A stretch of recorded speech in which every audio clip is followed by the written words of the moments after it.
The airport buzzed with its usual symphony, wheels of carry-ons humming against tiled floors, muffled announcements echoing through the terminals, and the faint chatter of travelers filling the air.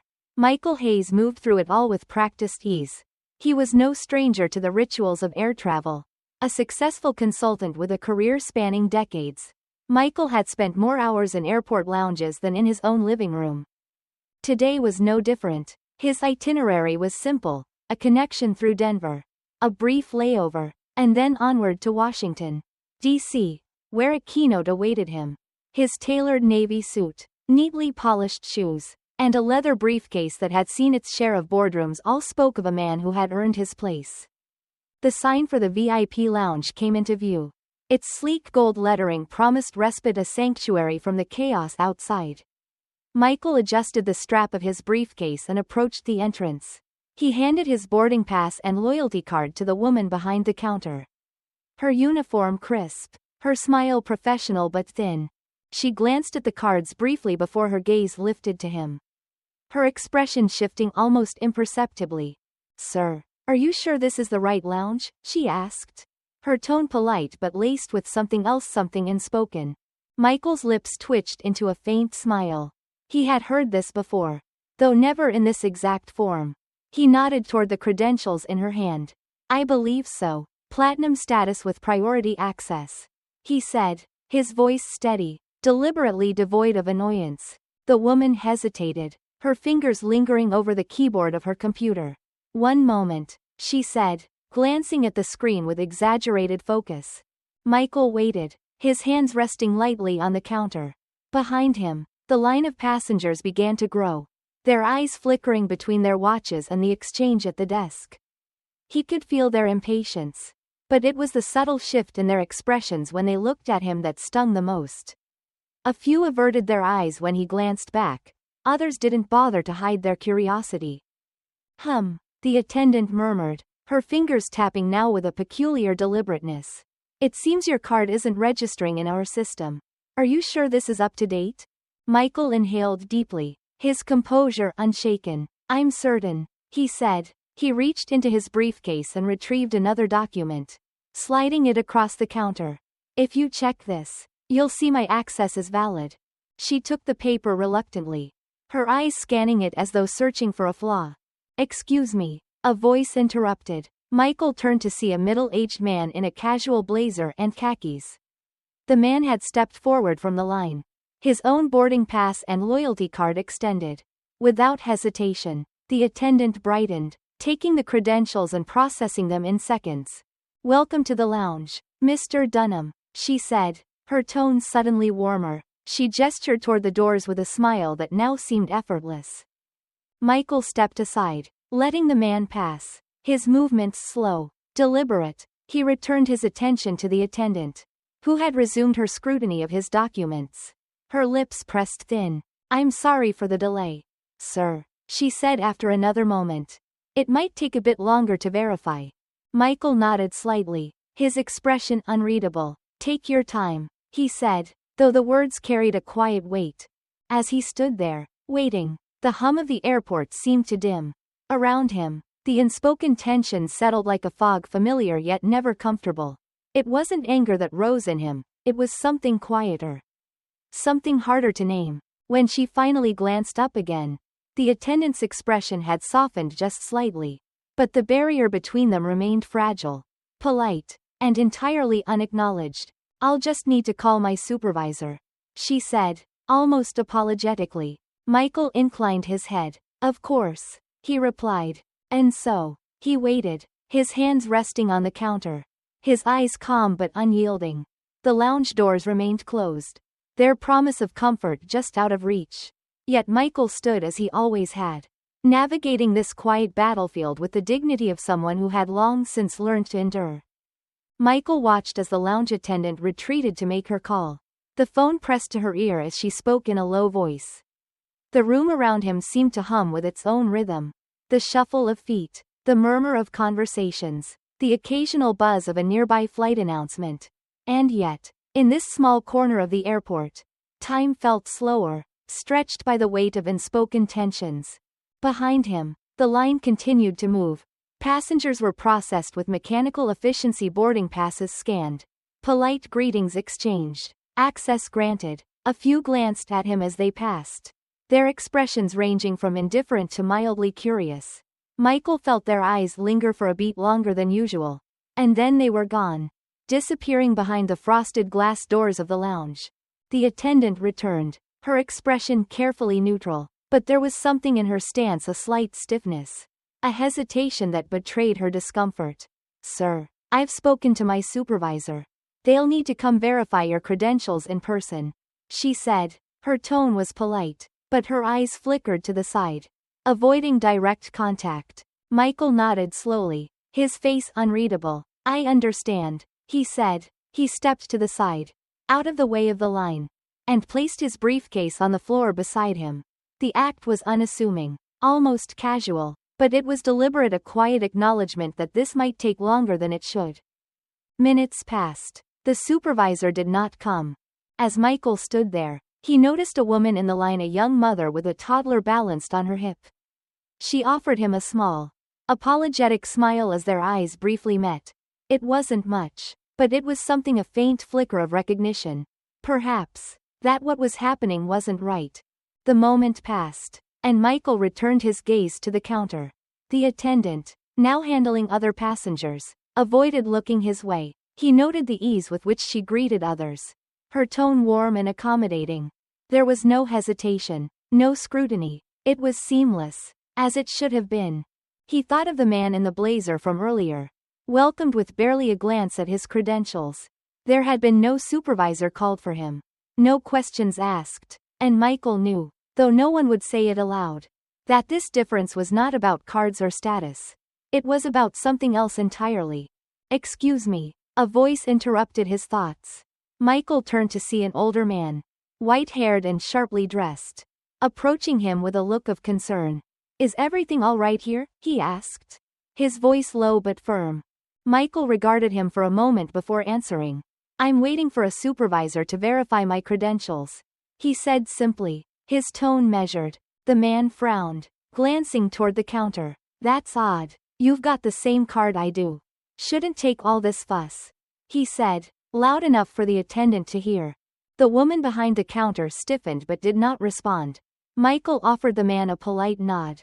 Thank you for noticing, he said. His words carried no anger, only a quiet weight, as if they were meant more for himself than for anyone else. The man hesitated, as though debating whether to push further. But then he stepped back, muttering something under his breath. Michael could feel the man's discomfort, not directed at him but at the situation itself. It was an unease he had seen many times before, an acknowledgement of unfairness wrapped in the uncertainty of what, if anything, to do about it. Eventually, the supervisor arrived, a brisk woman in a tailored blazer. Her smile was tight, her tone clipped but professional. Mr. Hayes, I apologize for the delay, she said, glancing at his documents. It took her less than a minute to confirm what should have been clear from the start. You're all set, please. Enjoy the lounge. Michael inclined his head. Thank you, he said, his voice calm, almost detached. He picked up his briefcase and moved toward the doors, which slid open with a soft hiss. As he stepped inside, he was met with the quiet luxury he had come to expect from these spaces: plush seating, soft lighting, the faint scent of freshly brewed coffee. But today, it felt different. The usual sense of relief, of being insulated from the chaos outside, was absent. He found a seat by the window, setting his briefcase down carefully. Outside, planes moved steadily along the tarmac, their engines humming against the afternoon sky. Michael leaned back, his hands resting on his lap. He had won this round, if one could call it that. But the victory was hollow, marred by the quiet, persistent reality of what had transpired. It wasn't the first time, and he knew it wouldn't be the last. Still, he sat there, dignified and composed, letting the moment settle around him. The battle, he understood, was not in what was said, but in what was left unsaid, in the silence that filled the spaces between politeness and prejudice, between intention and impact. It was a silence he knew too well. The lounge had settled into its usual rhythm, a space of muted conversations, soft footsteps, and the occasional clink of porcelain cups against saucers. Michael sat by the window, his briefcase at his feet, the view of the bustling tarmac before him offering a strange sort of calm. He sipped his coffee slowly, the bitterness grounding him in the moment. He hadn't expected anything different. The events at the lounge entrance were all too familiar. Another chapter in a book he had long since grown tired of reading. And yet, the weight of it lingered. Not in anger but in that quieter, more insidious feeling, a quiet resignation tinged with exhaustion. Across the room, a young woman glanced in his direction. She looked to be in her late 20s. Her laptop open in front of her. A pair of headphones draped around her neck. Her gaze lingered just long enough to make it clear she was aware of what had happened earlier. Michael gave her a slight nod, acknowledging the unspoken connection, and turned back to the window. The moment passed, but not entirely. The woman stood after a few minutes, closing her laptop and walking purposefully toward his seat. Michael watched her approach, his expression calm but curious. "Excuse me," she said, her voice low but steady. "I hope I'm not bothering you." Michael set his cup down, gesturing for her to sit. "Not at all," he said. She hesitated for a moment before taking the seat across from him. Up close, he noticed the slight tremor in her hands as she smoothed her blazer. A nervous habit she seemed unaware of.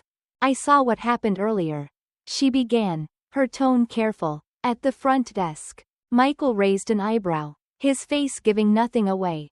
"Did you?" She nodded. I'm sorry you had to go through that," she said. It didn't seem right.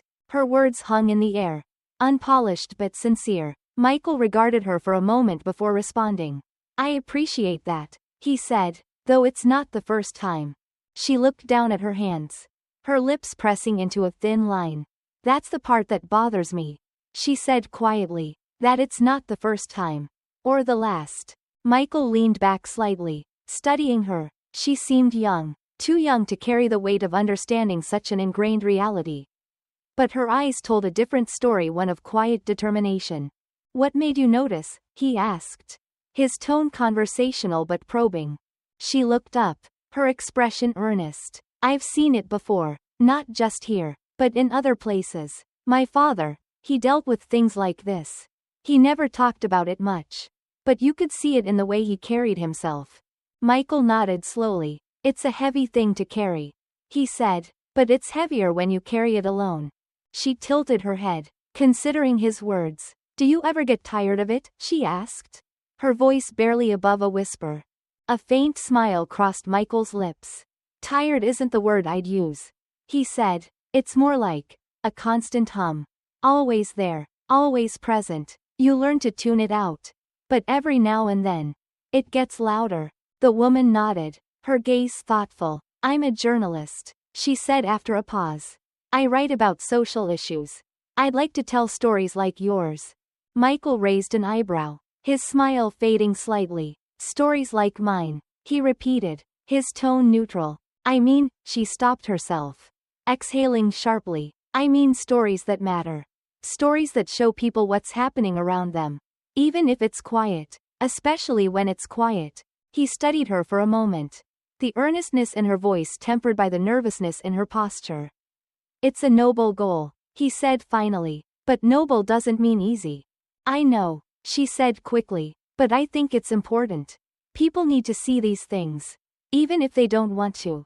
Michael regarded her for a long moment, then nodded. "Maybe you're right," he said, "but the question is, will they listen?" She didn't answer immediately, her eyes dropping to her hands again. When she looked up, there was a determination in her expression that hadn't been there before. "Some will," she said, "and maybe that's enough." Michael leaned back in his seat, his gaze returning to the window. The planes moved steadily across the tarmac, their engines humming faintly in the distance. "Maybe it is," he said quietly, more to himself than to her. The woman stayed for a few moments longer before excusing herself, her steps purposeful as she walked back to her seat. Michael watched her go, his thoughts churning slowly like the clouds gathering in the distance. The room returned to its quiet hum, but the brief exchange lingered in the air, a reminder that even the smallest moments could carry the weight of something larger. Michael picked up his coffee again, the warmth of the cup grounding him once more. He took another sip, his gaze steady on the horizon. Somewhere beyond the plains, beyond the clouds, was the next chapter. Whether it would be different from the ones before, he couldn't say, but for now, he sat, quiet and still, carrying the weight as he always had. The lounge carried on with its subdued murmur of activity. Travelers tapped away on laptops. Soft conversations filled the corners, and the faint hiss of the espresso machines signaled another round of refreshments. Michael remained by the window, his posture relaxed but his mind far from it. The scene at the desk replayed in his thoughts, not as a singular event but as a thread in a much larger tapestry. His coffee was lukewarm now, forgotten as he stared at the planes rolling across the tarmac. The hum of engines felt distant, almost like a memory, blending seamlessly with the quiet inside the lounge.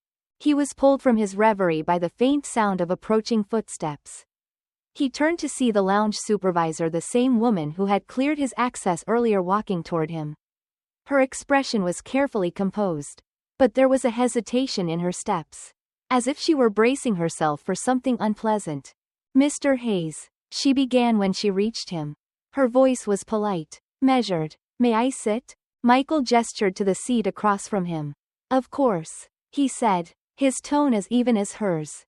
She sat, smoothing her blazer, her hands clasped tightly in her lap. For a moment, she seemed to struggle with how to begin, her gaze darting briefly to the window before returning to him. "I wanted to apologize again," she said finally, "for the inconvenience earlier." Michael regarded her silently, waiting. He had learned long ago that silence often spoke louder than words. "I've reviewed the situation," she continued, her fingers fidgeting with the hem of her sleeve. "And I understand it might have come across as unfair."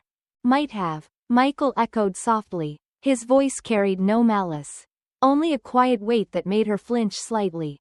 She exhaled, her discomfort evident. "What I mean is, it wasn't our intention to make you feel unwelcome." Michael tilted his head slightly, studying her. "And yet, that was the result," he said, his tone still calm. "Unintentional or not." The supervisor's cheeks flushed faintly, and she glanced down at her hands. "I want to assure you that we value all of our guests," she said quickly, as if reciting from a script. "And we'll make sure this doesn't happen again." Michael leaned back in his chair, his gaze steady. "How?" he asked simply. She blinked, caught off guard. "Excuse me? How will you make sure it doesn't happen again?" he repeated, his voice still soft. "Because an apology, while appreciated, doesn't change the fact that I had to prove I belonged here in a way others didn't." The supervisor opened her mouth, then closed it again. She seemed at a loss for words, her composure faltering under the weight of his question. Michael let the silence stretch between them, not out of cruelty but as a means to underscore the point. Finally, he spoke again. "You see, this isn't about me, specifically. It's about a pattern, one that repeats itself in places like this. In ways that are often small but never insignificant." The supervisor nodded slowly, her expression a mix of guilt and resignation. "I understand," she said, though her voice carried the uncertainty of someone who wasn't sure she fully did. Michael didn't press her. He had long since learned that understanding couldn't be forced. It had to be reached willingly. "I hope you'll take some time to think about it," he said instead. "Not for my sake, but for the next person who finds themselves in my position." She nodded again, this time with more conviction. "I will," she said quietly, "and I appreciate your patience." Michael offered a faint smile, though it didn't quite reach his eyes. "Patience," he said, almost to himself. "It's something I've had a lot of practice with." The supervisor rose to leave, her posture still stiff with discomfort. She hesitated for a moment, as if considering saying more, but then she nodded politely and walked away. Michael watched her go, his thoughts lingering on their exchange. He didn't feel anger toward her. Not exactly. What he felt was something harder to define, an awareness of how deeply these patterns were woven into the fabric of everyday life. People like her weren't the source of the problem, but they were the ones who allowed it to persist through inaction, through a refusal to see what was right in front of them. He turned back to the window, His coffee forgotten again. Outside, a plane ascended into the gray sky, its silhouette growing smaller until it disappeared entirely. Michael took a deep breath, letting the quiet of the lounge wash over him once more.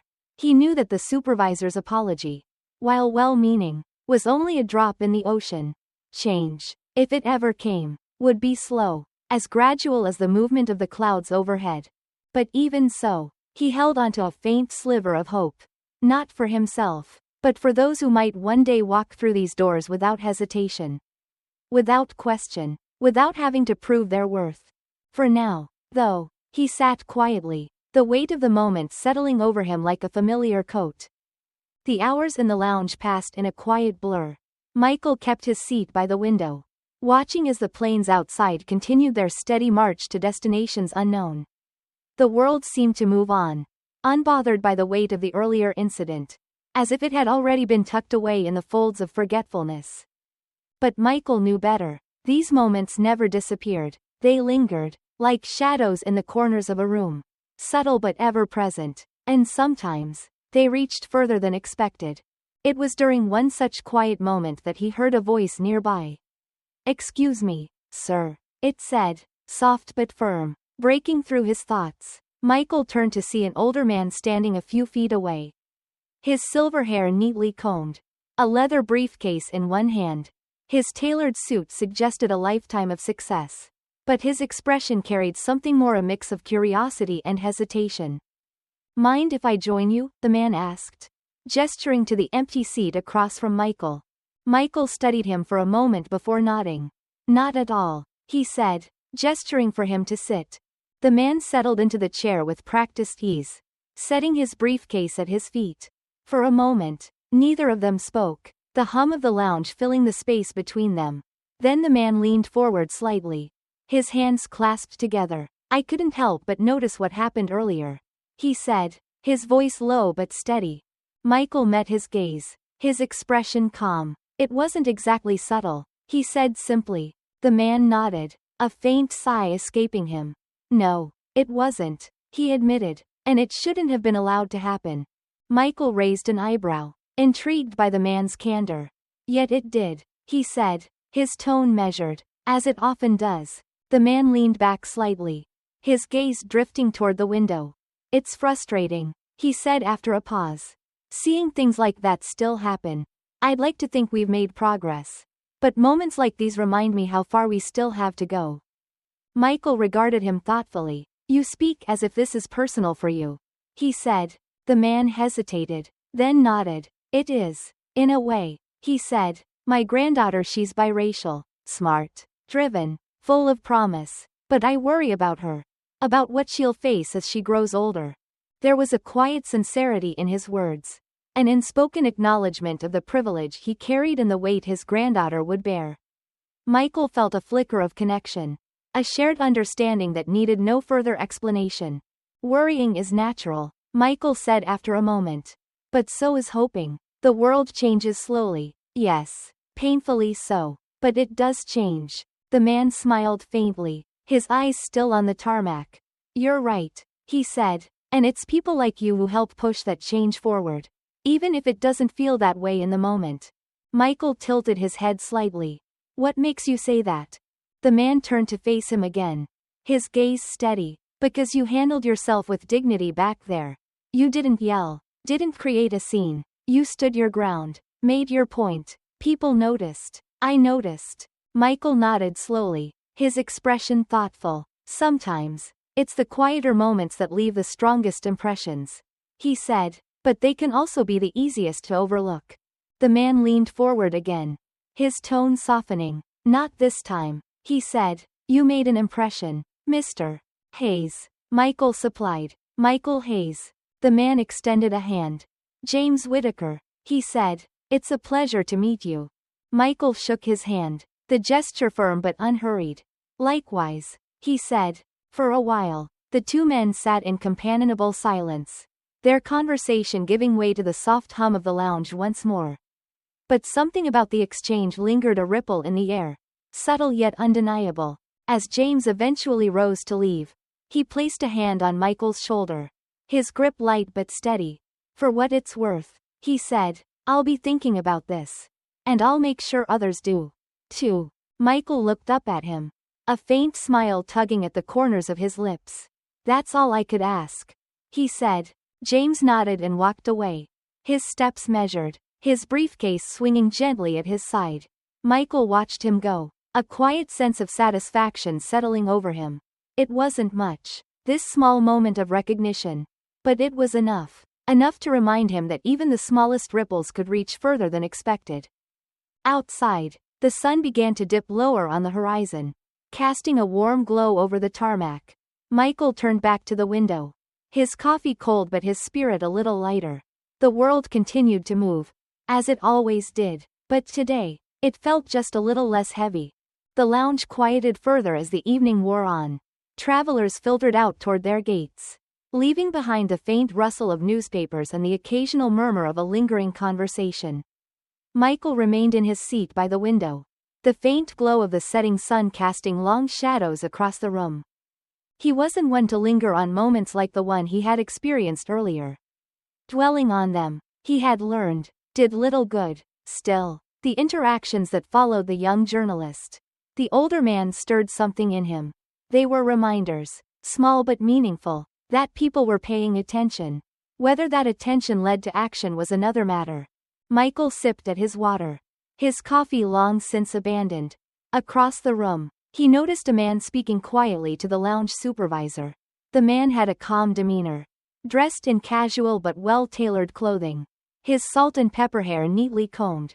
Something about the way he gestured toward Michael's direction caught Michael's attention.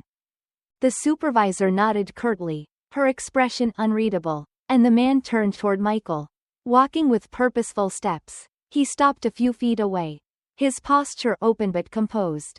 Mr. Hayes? The man asked, his voice polite but firm. Michael looked up, setting his glass down. Yes? I hope I'm not intruding. The man said, my name is David Grayson. I'm with the airport operations team. I wanted to personally apologize for what happened earlier.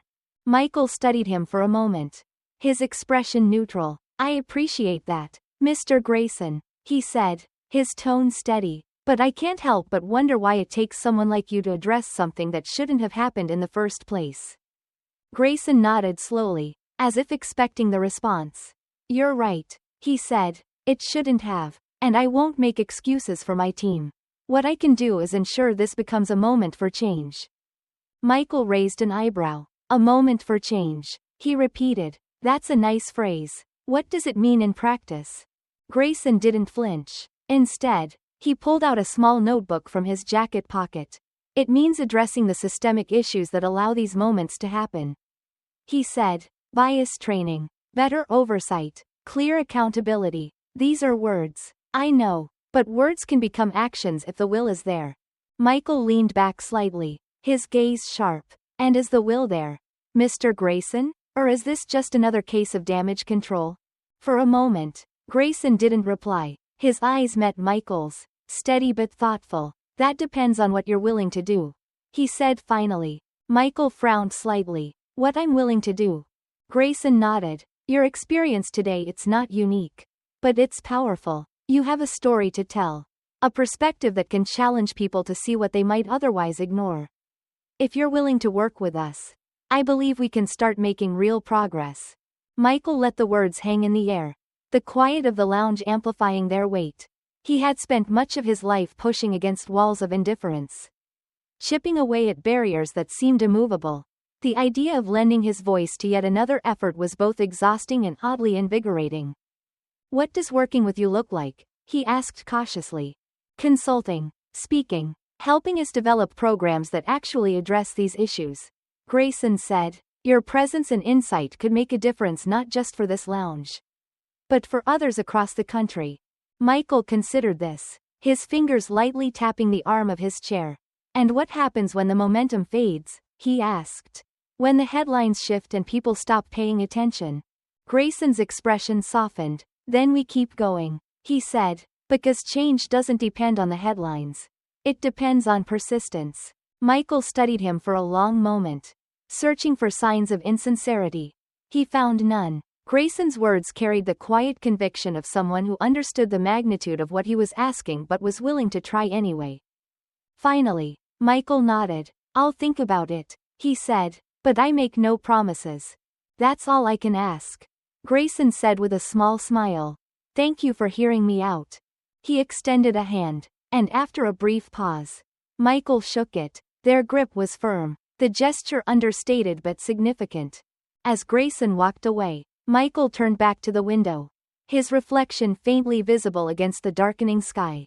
The conversation had left him with more questions than answers, but it also left him with a sense of possibility, fragile, uncertain, but present. The world outside moved on, its rhythms steady and unchanging. Yet within the quiet of the lounge, something had shifted, if only slightly. Michael wasn't sure what he would decide, but for the first time in a long while, he allowed himself to consider what could be. For now, though, he remained still, letting the weight of the moment settle around him. Change, if it came, would be slow, but perhaps it could begin here, in the quiet space between words and actions. The lounge had grown quieter still as the evening deepened. Only a handful of passengers remained, their figures scattered across the room like pieces of a puzzle left unfinished. Michael continued to sit by the window, the faint hum of activity outside serving as a backdrop to his thoughts. His mind lingered on the conversation with David Grayson. The offer had been unexpected, its sincerity clear, but it carried with it a familiar burden, the weight of stepping forward, of becoming more than a witness to his own experiences. Michael had always been cautious about how much of himself he gave to such efforts. The cost of being a voice was steep, and not everyone listened. "Mr. Hayes?" The voice, soft but steady, broke through his thoughts. He looked up to see the young journalist from earlier standing nearby, her laptop tucked under her arm. Michael offered a polite nod. "Back again?" he asked, his tone calm. She smiled faintly, her nervousness from before replaced by a quiet determination. "I hope I'm not bothering you," she said. I wanted to thank you." Michael raised an eyebrow. "For what?" "For how you handled everything earlier," she said, stepping closer. "You could have walked away. But you didn't. You stood your ground. And people noticed." Michael gestured for her to sit. And she did, settling into the chair across from him. "It wasn't about making a scene," he said. "It was about making a point. There's a difference." She nodded, her expression thoughtful. "I think that's what made it so powerful," she said. "Sometimes the quietest moments speak the loudest." Michael regarded her for a moment before leaning back slightly. "And what do you plan to do with this moment?" he asked. She hesitated, her fingers brushing the edge of her laptop. "I'd like to write about it," she said finally. "Not just about what happened, but about what it means. How these small, everyday instances add up to something much larger." Michael tilted his head. "And do you think people will care? That they'll listen?" She met his gaze, her eyes steady. "Some won't," she admitted, "but some will, and sometimes, that's enough." Her words mirrored those of James Whittaker earlier in the day, and Michael couldn't help but feel the faint stirrings of hope. It wasn't much, but it was something, a reminder that change often started in the smallest of ways. He nodded slowly. "If you're going to tell this story, tell it honestly," he said. "Don't dramatize it. Don't turn it into something it's not. The truth is enough." She smiled, a quiet gratitude in her expression. "I will," she promised. "Thank you for trusting me." Michael leaned forward slightly, his voice soft but firm. "It's not about trust," he said. "It's about responsibility. If you're going to take this on, understand what it means. Words carry weight." She nodded, her seriousness matching his. "I understand," she said. For a while, they sat in silence, the unspoken connection between them filling the space. When she eventually rose to leave, she extended a hand. "Thank you, Mr. Hayes," she said. Michael shook her hand, his grip firm but unhurried. "Good luck," he said simply. As she walked away, Michael felt a strange mix of emotions: pride, apprehension, and something close to relief. The encounter had left him with a sense of possibility. Fragile but real. Outside, the planes continued their steady rhythm, their engines humming faintly against the darkening sky. Michael turned back to the window, His reflection faint but present. The world moved forward, as it always did, but this time, it felt just a little different. Perhaps that was enough. The lounge was nearly empty now, the quiet stretching long and deep as the night settled over the airport. Outside, the tarmac glowed under the orange haze of floodlights. The planes resting in stillness. Michael remained by the window, his reflection faint in the glass, blending with the silhouettes of distant aircraft. He'd been here longer than planned, yet he felt no urgency to leave. Something about the stillness of the lounge seemed to hold him in place, as if the day's events needed time to settle within him before he could move on. His phone buzzed softly on the table.